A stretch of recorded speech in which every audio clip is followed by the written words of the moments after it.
Ngayon, yun nga, balik tayo dun sa yung sa tanong na sinasabi ko, no? Na kung saan pag lumabas yung kaso or mas mauna yung pagproseso ng kaso tapos biglang lumabas yung sa ICC. Syempre, kagaya nga ng alam naman ng pagkakaalam natin, yung ICC, no?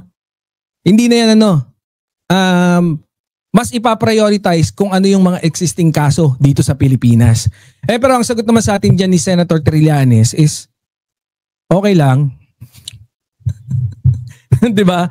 Sabi niya, kasi plunder yung kaso niya, no bail. Habang nililitis, nakakulong siya. No? Yun ang maganda dyan.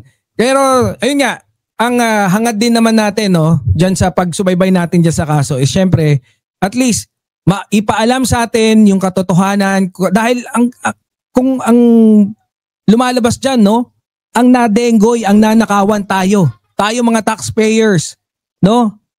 Guys, imagine niyo pag bumili kayo ng shampoo, may tax na yan. So ibig sabihin, taxpayer ka na, no?